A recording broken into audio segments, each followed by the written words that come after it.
여러분 정말 반갑습니다. 다시 한번 주님의 이름으로 여러분 모두 한 사람 한 사람을 축복하고 또 감사를 드립니다. 이 자리에 나오게 된 것은 우리의 뜻대로 된 것이 아니라 분명히 하나님께서 우리 모두를 이 자리에 불러주셨기 때문에 우리 모두가 이 자리에 와서 예배에 참석하셨습니다. 정말 감사합니다. 제가 특별히 개인적으로 또 감사드리는 것은 지난 6주 동안 여러분의 많은 사랑을 받고 이곳에서 잘 쉬고 돌아갑니다. 그동안 여러분들을 위해서 또 많이 기도해 주시고 또 사랑을 많이 베풀어 주신 모든 분들께 진심으로 감사를 드립니다. 오늘 말씀 누가복음 15장 11절에서 32절의 제목을 아버지의 마음을 알자라고 했습니다. 지난주에 제가 천국의 비유에 대해서 말씀을 드렸죠. 천국의 비유는 하늘나라에 있는 일들을 우리 세상의 언어로 이야기한 것을 비유라고 했습니다. 그래서 우리의 믿음 생활이 우리가 가지고 있는 천국이 얼마나 작은지 겨자씨만하다고 얘기를 했고요. 누룩과 같이 작다고 했습니다. 나아가 밭에 감추인 보화와 같다고 했습니다. 밭에 감추인 보화는 드러내지 않죠. 감춰져 있습니다. 보이지가 않는다는 것이죠. 우리가 가지고 있는 천국 잘 보이지가 않습니다. 그럼에도 불구하고 그것이 얼마나 귀한가를 저희들이 잠시 생각하는 시간이 되었습니다. 오늘은 하나님의 백성들이 하나님을 우리의 아버지라고 부르는 우리가 아버지의 마음을 좀 더 이해하고자 오늘 누가복음 15장 말씀을 가지고 나누고자 합니다. 아버지의 마음, 이 돌아오는 탕자 이야기는 사복음서 중에 유일하게 누가복음 15장 한 군데밖에 기록되어 있지 않습니다. 우리가 너무 그 내용을 잘 알죠.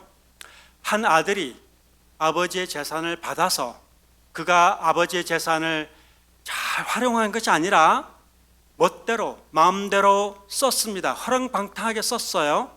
그리고 거지가 되어서 다시 아버지께 회개하고 돌아오는 그 내용입니다. 이 내용이 주일학교에서도 매우 많이 전하는 이야기입니다. 그래서 우리는 많이 듣는 내용 중에 하나입니다. 한 아들이 회개하고 돌아오는 아버지의 마음 얼마나 중요합니까? 그런데 돌아오는 탕자 이야기에는 주인공이 사실 세 사람입니다. 아버지가 있고요, 둘째 아들이 있고 첫째 아들이 등장합니다. 우리는 늘 둘째 아들, 돌아오는 탕자 이야기만 많이 들었습니다. 오늘은 제가 둘째 아들에 대한 이야기보다 그 첫째 아들에 대하여 여러분과 함께 말씀을 나누고자 합니다. 탕자의 비유 이야기에서 그러니까 아버지의 첫째 아들이 왜 등장했을까요? 제가 지난주 저녁에 저희 몇몇 교인분들하고 저녁 식사를 함께 했는데요. 그 중에 한 집사님이 그런 말씀 하셨습니다. 오래전에 창세기를 배우셨는데 창세기를 배우니까 그때 창세기를 통해서 배운 느낌, 정말 하나도 버릴 것이 없더라라고 말씀해 주셨어요. 그렇습니다. 하나님의 말씀은 정말 하나도 버릴 것이 없습니다. 그래서 우리는 성경을 읽을 때마다 자세히 읽을 필요가 있죠. 여러분, 한 가지 더 비유를 말씀을 드리면 사도행전 17장에 가시면 바울이 베레아라는 도시에 가서 말씀을 전했습니다. 그런데 이 베레아 가서 말씀을 전했는데 바울이 칭찬하는 이야기가 나옵니다. 뭐라 그러냐면 바울이 복음을 전했는데 이 베레아 사람은 우리가 아는 바울임에도 불구하고 바울이 이야기하는 그 복음이 진짜 복음인지 아닌지 성경으로 돌아가 말씀을 상고했다. 말씀을 다시 비교해서 봤다라고 되어 있습니다. 하나님의 말씀을 우리는 잘 듣고 그 뜻을 잘 헤아리는 것이 하나님이 기뻐하시겠죠. 돌아오는 탕자의 내용에서 이야기에서 둘째 아들 이야기는 사실 마지막 부분에 나옵니다. 여러분 영화를 보시면 클라이막스가 어디에 나오죠? 주로 마지막 부분에 나옵니다. 돌아오는 탕자가 총 22절로 쓰여졌습니다.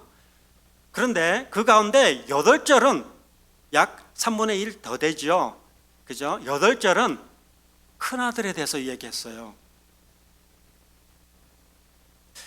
그 큰아들에 대한 내용을 좀 우리가 알고 싶은데, 이 큰아들에 대한 내용을 알려면 그 큰아들이 무슨 말을 했는지, 어떤 태도로 말을 했는지 한번 살펴보도록 하겠습니다. 오늘 말씀 다시 한번 우리 15장, 지금은 25절부터 한번 읽어보도록 하겠습니다. 누가복음 15장 25절부터 32절까지가 큰 아들에 대한 이야기입니다. 제가 한번 다시 읽어드리도록 하겠습니다. 맏아들은 밭에 있다가 돌아와 집에 가까이 왔을 때에 홍악과 춤추는 소리를 듣고 한 종을 불러 이 무슨 일인가 물은데 대답하되 당신의 동생이 돌아왔음에 당신의 아버지가 건강한 그를 다시 맞아들이게 됨으로 인하여 살찐 송아지를 잡았나이다 하니 그가 노하여 들어가고자 하지 아니하거늘 아버지가 나와서 권한대 아버지께 대답하여 이르되 내가 여러 해 아버지를 섬겨 명을 어김이 없거늘 내게는 염소 새끼라도 주어 나와 내 벗으로 즐기게 하신 일이 없더니 아버지의 살림을 창녀들과 함께 삼켜버린 이 아들이 돌아오매 이를 위하여 살찐 송아지를 잡으셨나이다. 아버지가 이르되 너는 항상 나와 함께 있으니 내 것이 다 네 것이로되 이 내 동생은 죽었다가 살아났으며 내가 잃었다가 얻었기로 우리가 즐거워하고 기뻐하는 것이 마땅하다 하니라. 자, 큰아들의 문제가 뭐였죠? 25절부터 나옵니다. 자세히 한번 볼까요? 25절. 맏아들은 밭에 있다가, 성경에 우연이라고는 없습니다. 분명히 이유가 있어요. 질문해 볼 필요가 있습니다. 맏아들이 왜 밭에 갔을까? 성경을 보니까 26절에 보니까 이 집은 일반 보통 집이 아니라 굉장히 잘 사는 것을 볼 수 있습니다. 왜냐하면 그 집에 종들이 있다고 26절에 적혀 있어요. 그 중에 한 종을 불러, 그렇죠? 그리고 첫째 아들이 이렇게 말을 합니다. 17절에 보니까 집에 일꾼들이 많이 있다. 풍사, 그러니까 일을 하고 돈을 받는 일꾼들이 많이 있다고 그랬어요. 그것을 보면 집이 가난한 집이 아니라 매우 잘 사는 집이었습니다. 이 잘 사는 집에 종들이 있는데 왜 아들은 밭에 가 있었을까? 그 이유를 우리가 찾아볼 수 있는데 그 이유가 29절에 나와 있습니다. 29절에 보니까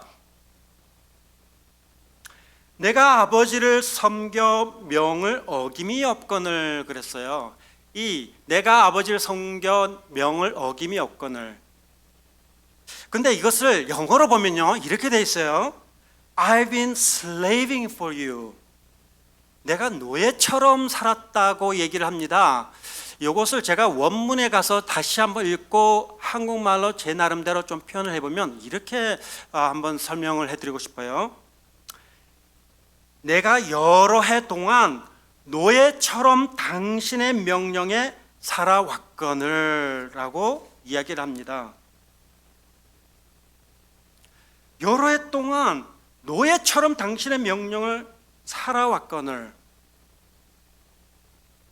그래도 다시 질문해야 돼요. 이 큰아들이 왜 아들의 역할보다 종처럼 살았을까 궁금하지 않으세요? 아들의 역할은 뭘까요? 특히 장자의 역할은 무엇입니까? 아버지가 떠난 아들, 그 둘째 아들이 떠났습니다. 연락이 안 돼요. 돌아오지 않습니다. 매일같이 문 밖에 서서 내다보고 있어요. 이놈이 어떻게 됐는지, 왜 돌아오지 않는지 큰아들은 매일 봤을 것입니다. 정말 큰아들의 역할이라면 그 아버지를 보고 정말 짐을 싸서 찾으러 나가는 것이 어쩌면 아들의 역할이 아닌가 저는 생각합니다. 아니, 장자의 역할이 아닐까요?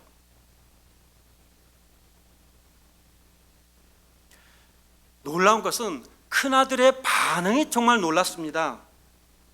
동생이 돌아왔어요. 아버지가 너무 기뻤습니다. 잔치를 베풀었어요. 그런데 28절을 보니까 그 잔치 베푼 것을 보고 이 아들이 화가 났어요. 집에 들어가지 않았다고 합니다. 그런데 24절을 보니까 아버지만 기뻐한 것이 아니라 종들도 기뻐했어요. 이 죽었다가 살아난 아들, 건강한 아들이 다시 돌아오니까 아버지가 기뻐하고 종들이 기뻐했는데 큰아들은 기뻐하지 않았어요. 아니, 화가 났다고 했습니다. 왜 형은 원한을 사고 있었을까? 답은 이것입니다. 아버지의 마음을 몰랐기 때문입니다.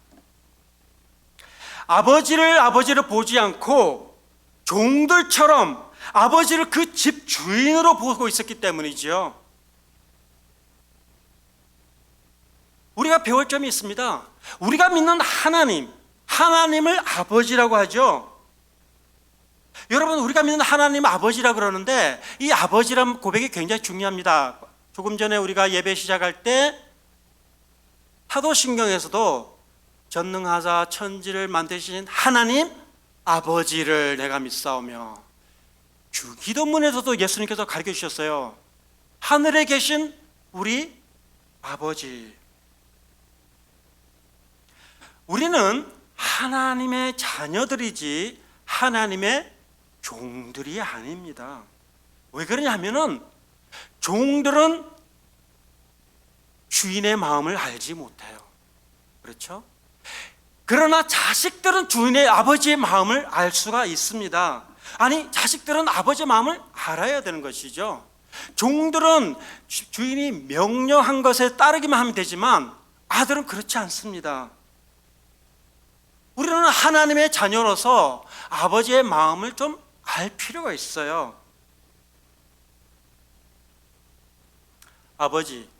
아버지의 마음, 이 아버지의 마음이 얼마나 중요했는지 여기 실리콘밸리도 보시면 아버지 학교가 있더라고요.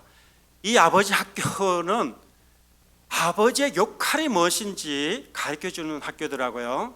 그러나 오늘 말씀은 아버지의 역할이 아니라 자녀들이 할 역할이 무엇인지 성경에서 가르쳐주고 있습니다. 그래서 성경이 제기하는 내용은 아버지와 자녀 관계에서 아버지의 문제가 아니라 아버지의 마음을 알아보지 못하는 자녀의 문제가 있는 것을 우리가 다시 한번 우리에게 보여주고 있습니다. 하나님은 우리의 아버지이십니다. 하나님의 자녀인 우리들은 다른 사람들이 누리지 못하는 첫 번째 복이 있는데요. 그 복은 아버지께로부터 나오는 자유함입니다. 자유함. 종들은 자유함이 없죠. 그래서 요한복음 15장 15절에 예수님께서 이렇게 말씀하셨어요. 내가 너희들을 다시는 종이라 부르지 않고, 기억나세요? 친구라 하겠다 했습니다. 종이라 부르지 않고 친구. 그렇다면 우리에게 주신 이 자유는 무엇일까? 바로 율법의 자유입니다. 왜냐하면 우리가 구약 성경을 통해서 배운 것은 율법을 통하여 하나님께로 나아가는 것을 배웠어요. 그런데 이 율법은 우리에게 가르쳐 주는 것이 무엇입니까? 율법을 통하여서 배운 것은 내가 율법을 통하여 하나님께 나아갈 수 없구나라는 것을 배웠습니다. 그래서 몽학 선생이라고 그랬는데요, 율법을 통하여 우리에게 가르쳐 주는 것은 우리 스스로 하나님 앞에 나아갈 수 없구나, 우리는 죽일 놈이구나, 우리는 하나님 앞에 못 가는구나 라고 깨닫는 것이 율법입니다. 그런데 그 율법에서 벗어난 자들이에요. 어떻게? 그리스도께서 오셔서 율법을 우리 대신에 완벽하게 이루어 주심으로 더 이상 우리가 율법에 얽매이는 종의 모습으로 살아갈 필요가 없다는 것을 가르쳐 주는 것이죠. 왜냐하면 율법은 하나라도 어기면 죄의 대가를 받습니다. 그렇죠?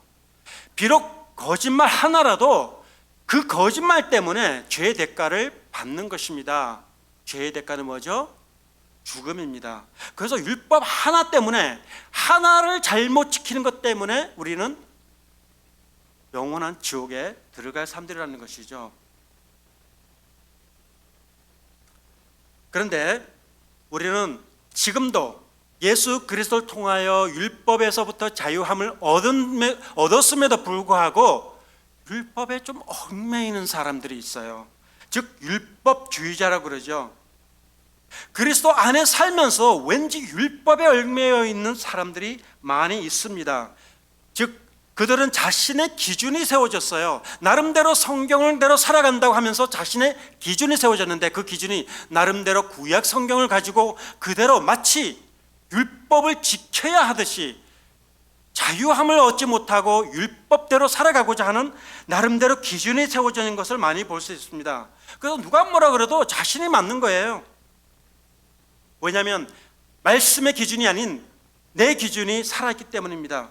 내 기준으로 산다면 그 속에는 하나님의 말씀에 하나님이 보이지 않습니다. 마치 마다들과 같은 꼴이라고 말씀을 드리고 싶습니다. 자신이 자신에 대해서 잘 알지 못하다 보니까, 아버지의 마음을 알지 못하다 보니까 오늘 마다들처럼 아버지께 대드는 자가 되었어요. 아버지의 마음을 제대로 이해하지 못하고 늘 자신의 생각대로 살아갑니다. 마치 종인 것처럼요. 그리고 아버지께 불평하는 자가 되었습니다. 아버지, 내가 아버지 위해서 정말 종처럼 살았는데 아버지는 내게는 염소 새끼 한 마리 주지 않았습니다. 하나님, 내가 지금까지 이렇게 열심히 살았는데 하나님 나에게 복이 어디 있습니까? 내가 얼마나 열심히 기도하는데 내게 주신 것이 뭐가 있습니까? 내 꼬라지 한번 보십시오. 대드는 거예요. 아버지 마음이 놀랍습니다. 31절 보니까 내 것이 다 네 것인데 이것 밖이라니, 그것을 가르쳐주고 있는 것이에요. 내 것이 다 네 것인데 이것밖에 없다니. 아버지의 마음을 이렇게도 몰라주나요? 우리는 하나님의 자녀로서 하나님의 소유권, 천국의 소유권을 가진 자들입니다. 그것이 두 번째예요. 누가복음 17장 21절에도 기록되어 있습니다. 하나님의 나라를 우리가 소유하고 있다 그랬어요. 우리는 천국을 소유하고 있는 것입니다. 그래서 이 세상 걸 비교하니까 늘 작은 것밖에 안 보여요. 어찌 저 큰 천국과 이 땅에 있는 것을 비교를 할 수가 있나요? 그렇죠? 비교하니까 너무 작습니다. 그래서 작아 보이지 않아요. 우리는 정말 대단한 사람들이에요. 히브리서 1장 14절 한번 찾아볼까요? 뭐라고 적혀 있습니까? 히브리서 1장 14절.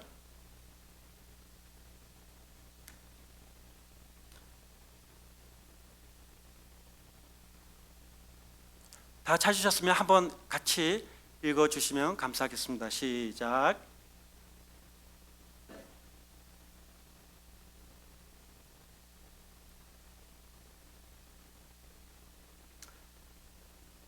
하나님의 자녀가 어떤 권세를 가지고 있는지 보여주고 있죠.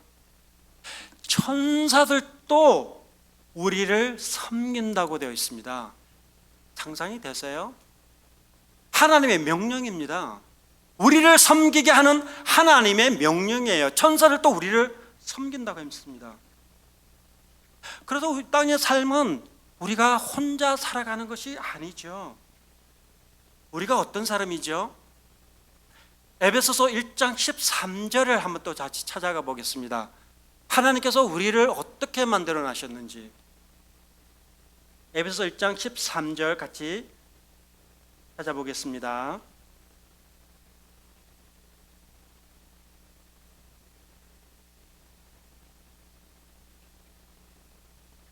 제가 읽어드리겠습니다. 그 안에서 너희도 진리의 말씀 곧 너희의 구원의 복음을 듣고 그 안에서 또한 믿어 약속의 성령으로 인치심을 받았으니. 에베소 1장이 참 재미있어요. 1장만 보시면 1장 4절에 태초에 하나님께서, 그죠? 아니, 창세 전에 하나님께서 우리를 택했다고 나옵니다. 우리를 택하시고 예수 그리스도를 통하여 우리의 죄를 씻어주시고, 오늘 지금 방금 읽었던 에베소 1장 13절에는 하나님의 자녀라는 것을 도장을 찍었습니다. 도장, 하나님의 도장. 여러분, 인감 도장 정도가 말하는 것이 아니라 천국의 국세를 우리 마음에 찍어버렸어요. 하나님의 국세를 찍어버렸어요. 우리 마음속에.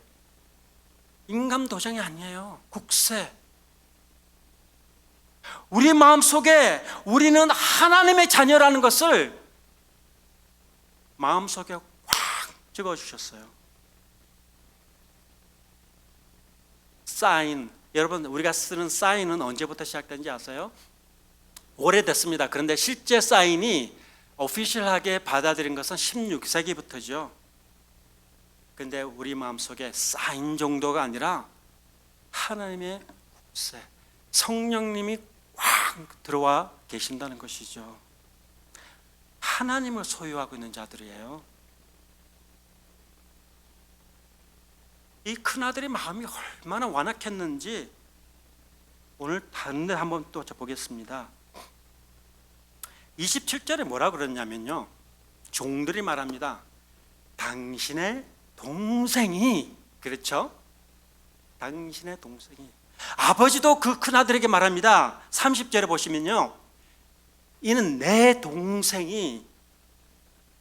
근데 큰아들이 뭐라고 하는지 아세요?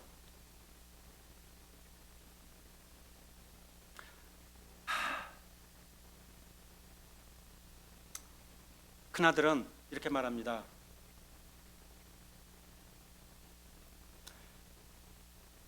(30절인) 거죠. 한국 성경에 나와 있지 않은데요, 한국 성경에는 당신의 아들이라고 적혀 있어요. 영어로는 your son. 말이 됩니까, 여러분? 아버지한테 자기의 동생을 보고 당신의 아들이라뇨.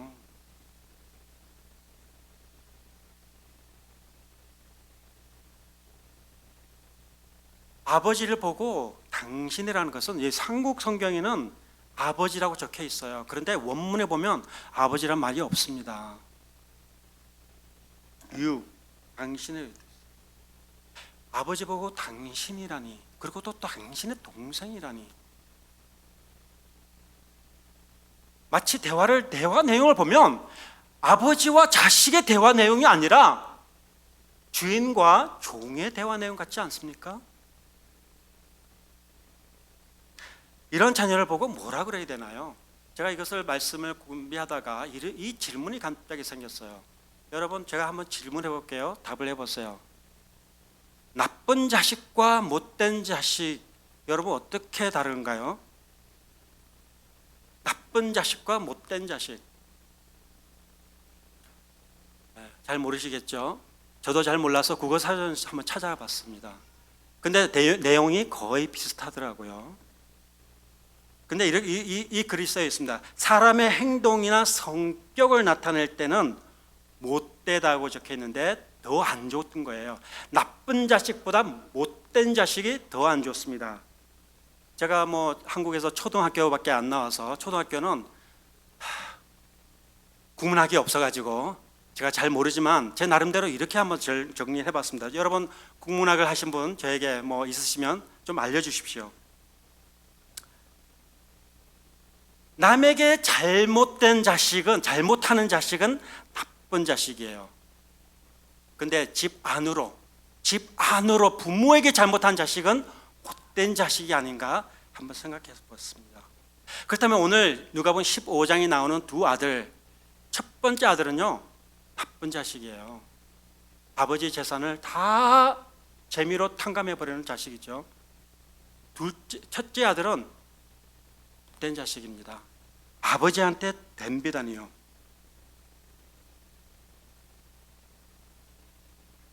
우리 모두는 하나님의 자녀입니다. 자녀는 아까 말씀드린 대로 아버지의 마음을 잘 알아야 하죠. 아버지의 마음을 모르는 하나님의 노예자들이 아닙니다. 뭐냐면 하나님의 자녀는 하늘에 있는 천국의 소유권을 받은 자들이에요. 천국의 소유권을 받은 자들이 우리의 삶에 기쁨이 있어야 되지 않을까요? 마치 아버지의 명령을 따라 순종하는 어떤 종처럼 생활하는 자가 아니라 정말 아버지께서 주신 천국의 기쁨으로 만끽하고 보여주고 이러한 삶을 살아야 되지 않을까요? 하나님의 것이 우리 것인데, 하나님께로부터 온 천국이 우리 것인데 정말 그 천국에 대해서 늘 감사하며 살아간다면 하나님도 우리를 보고 기뻐하시지 않으실까요? 맨날 치우쳐 죄에 노예된 자처럼 삶의 얽매인 자처럼 주눅 들고 살아간다면 누가 우리를 보고 당신은 정말 하나님의 자녀답습니까? 라고 말을 할까요? 우리가 감사 생활한다면, 아버지가 우리의 아버지라고 감사한다면 옆에 사람들도 봐도 즐겁지 않을까요? 근데 우리는 감사를 언제 합니까? 추수감사절날. 하나님 감사합니다. 지난 한 해 동안 정말 아프지 않고 건강하게 해주시고 뭐 이렇게 해서 감사합니다. 그때 감사 제일 많이 하죠. 그런데 사실 매일의 감사의 표현은 매일의 고백이 되어야 되지 않을까요? 우리가 생각하는 천국은 할머니가 있어야 됩니다. 그렇죠? 할머니. 그것이 없다면 천국이라고 할 수 있을까요? 노예자처럼 살아가는 것이 할머니가 있다고 말할 수 있을까요? 자녀가 부모에게 노예처럼 행동한다면 그 가정에는 할머니가 있을 수가 없습니다. 그렇다면 하나님께서 우리를 부르신 이유, 그 이유는 무엇입니까? 그것은 하나님께서 우리를 사랑하시기 때문에 기어코 아들을 죽이면서까지 우리를 살리셨어요. 여러분, 노예라는 단어는 하나님 안에서 사용되는 것이 아니라 마귀에게 사용되는 단어입니다. 마귀 안에서는 자유함이 없지요. 노예, 사단의 자녀들은 노예자들입니다. 왜?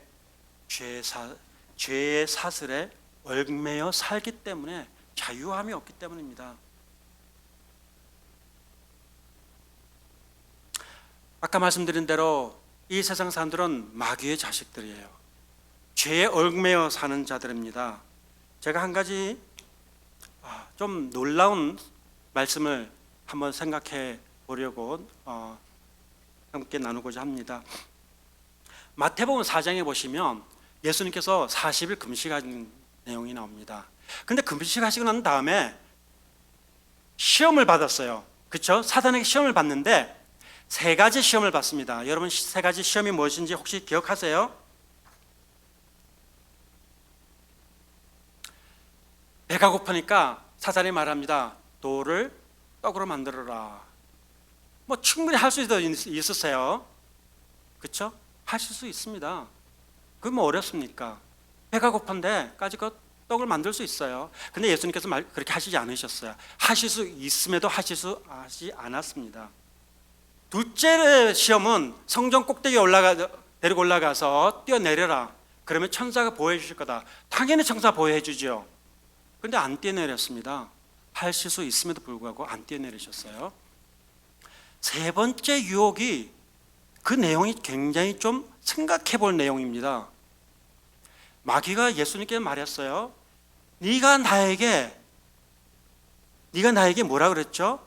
그 전에 이 말했어요. 온 세상과 만국을 보여주고 그랬어요.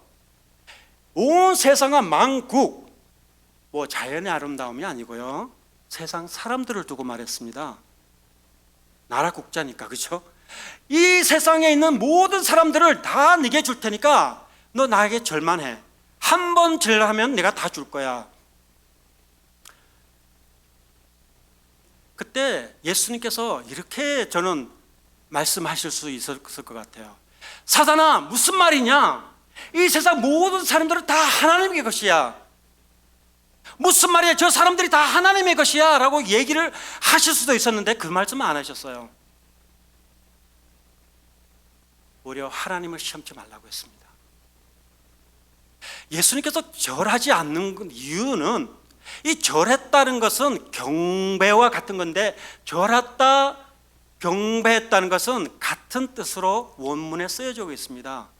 감히 예수님께서, 하나님께서 사탄에게 경배할 이유가 없죠. 근데 그것 전에 사단은 예수님께서 왜 오셨는지 알으셨을까요? 당연히 알았습니다. 구약 성경을 보시면 하나님께서 메시아를 보내시겠다고 수백 번 말씀하셨어요. 창세기 3장 16절부터 나와 있습니다. 알았어요. 왜 온지 알았는데 네가 나에게 절을 한 번만 하면 십자가 질 필요 없잖아. 내가 그냥 다 줄게. 그럼에도 불구하고 예수님이 절하지 않았어요.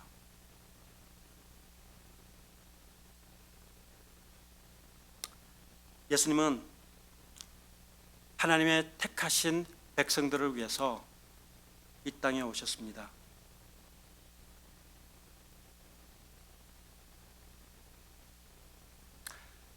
그래서 그분의 지신 십자가를 통해서 우리 모두는 구원을 받았죠. 우리는 더 이상 사단의 노예가 아니고, 아니 하나님의 노예자도 아니고 하나님의 자녀들입니다. 율법에 얽매여 살 노예자가 아니라 율법에서부터 자유함을 얻은 하나님의 자녀들입니다. 하나님을 섬기는 자, 하나님을 사랑하는 자들입니다. 종들은 주인을 사랑하지 않아요. 하나님을 사랑하는 그 모습대로 살아가는 것이 하나님께서 우리들에게 원하시는 것입니다. 탕자의 비유 보시면 12절에 아버지가 자세히 보시면 두 아들에게 각각 재산을 나눠줬다고 했어요. 하나님께서 우리들에게 각각 모두에게 다 이 귀한 천국의 재산을 주셨습니다. 하늘나라의 유산을 받은 자들이라는 것이죠. 이거보다 더 큰 축복이 있나요? 최소한 이 세상은 없습니다. 그래서 우리는 늘 하나님과 함께 하는 삶, 감사하며 살아가는 삶, 이것이 얼마나 중요한 것을 다시 한번 생각해 보시길 바랍니다. 그래서 하나님께서 가라면 가고 쉬라면 쉬고 집으로 오라 그런다면 우리는 뛰어갈 것입니다. 이것이 하나님의 자녀된 우리의 모습입니다.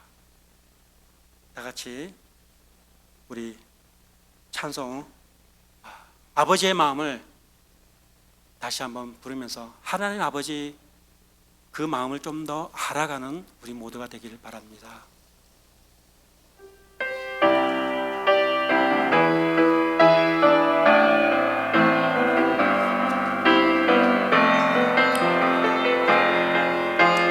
두 번 부르겠습니다. 아버지 당신이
다시 한 번 더 부르겠습니다.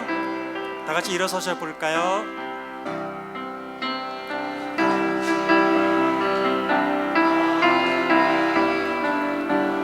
우리 다 같이 손을 펴고 부르시겠습니다.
나의 온몸이 나의 마음이 아버지의 마음 알아 내 모든 아버지의 뜻이 될 수 있기를 나의 온몸이 아버지의 마음 알아 내 모든 삶 당신의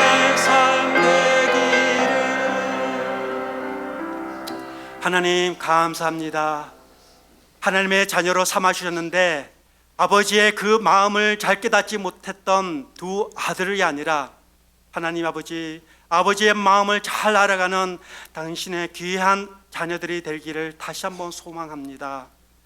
우리가 눈이 어두워 우리의 마음이 어두워 하나님 아버지의 마음을 잘 알지 못했던 우리의 모습 다시 주님 앞에 내려놓으며 주님 앞에 회개하며 정말 주님의 자녀라 살아가는 것이 얼마나 큰 축복이고 특권인지 다시 한번 깨닫게 하셔서 감사드리며 오늘 이 시간부터 다시 한번 우리의 발걸음이 하나님의 자녀의 발걸음이 되게 하시고 하나님 보시기에 아름다운 발걸음이 되게 하시고 하나님 보시기에 정말 기뻐하시는 발걸음이 될 수 있도록 축복해 주시기를 간절히 기도합니다.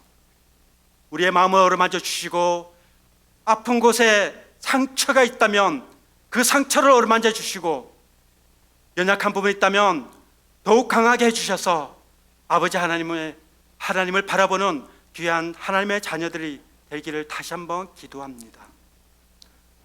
주님, 다시 한번 감사합니다. 하나님의 말씀을 감사합니다. 지금은 우리 구주 예수 그리스도의 크신 은혜와 아버지 하나님의 그 크신 사랑과 성령님의 감화 감동 충만하심이 하나님의 마음, 아버지의 마음을 알고 이 자리를 떠나는 사랑하는 주님의